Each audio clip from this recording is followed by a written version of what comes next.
I would like to introduce our company. We are Midpole Sugar from Thailand. We've been here to invest in China since 1993. Chusak Vongkusilki knows all about the sweet taste of success. The Thai businessman is vice president of Modernisation, the world's fifth largest sugar producer. Vongkusilki is also CEO of Guangxi East Asia Sugar Group, a Sino-Thai joint venture and a subsidiary of Modernisation. Since planting roots in the Middle Kingdom, his sugarcane business has grown eightfold, and he says he has the China-ASEAN Partnership to thank for it. Over the last 20 years, East Asia Sugar's total assets have rocketed from $8.25 million to more than $65.3 million. It's now one of the top sugar producers in China, creating 9% of the country's sweet stuff. Every day, the company's crushers plough through more than 86,500 tonnes of sugarcane. The sugarcane supremo opened his business in South China's Guangxi Zhuang Autonomous Region in 1994 before merging with a Chinese state-owned company. As the first sugar-producing foreign company in Guangxi to establish a joint venture with a state-owned enterprise, Vongkusilki says at first locals were worried the company would take a cut of profits. They're afraid that the state-owned benefit will transfer to foreign company. So lots of people have this kind of idea.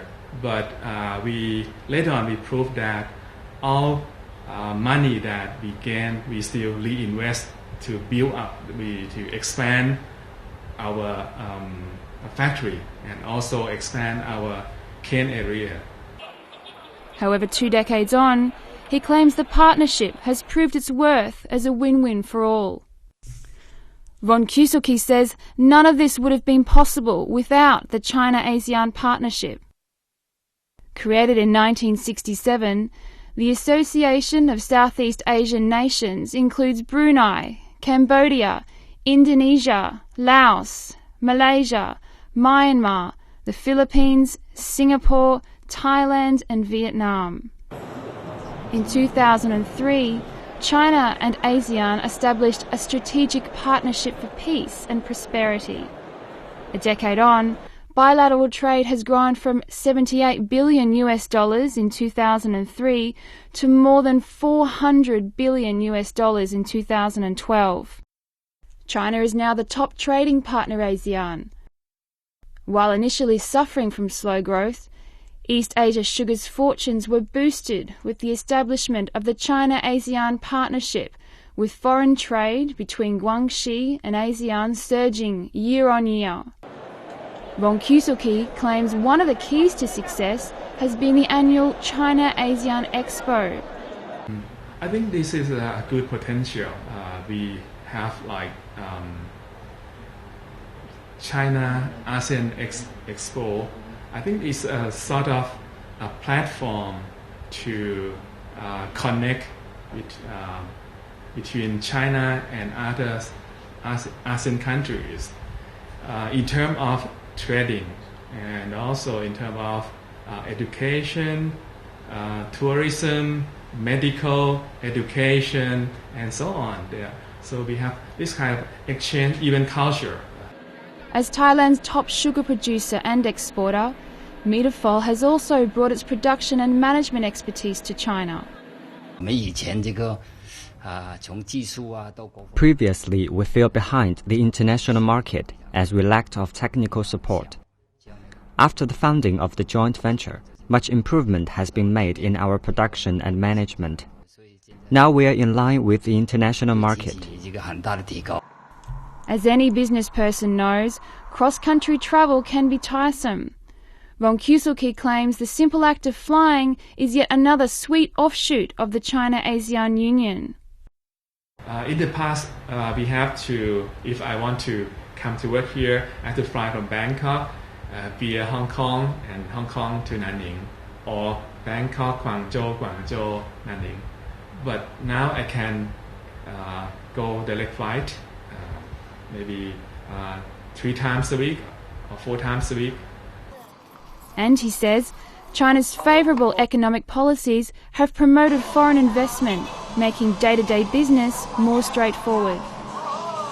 We have more access to foreign banks that normally we need cash to pay to cane farmer during cashing season. For our group, we need around 4 to 5 billion RMB to pay to cane farmer each year. In the past, we can borrow just only for local banks that the cash or the loan did not enough.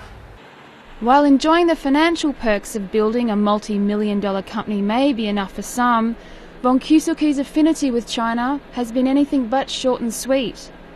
The businessman is now fluent in Mandarin and counts Nanning as his second home. Now China become more modernized. I think there are lots of hypermarket, there are lots of supermarket, their infrastructure has been improved. They are everything that we can find in other countries. So I think it's easier for us. Now I feel like I'm working here. I feel like my home is here. He says the future for China, Thailand and other ASEAN countries is bright. I think there are various kind of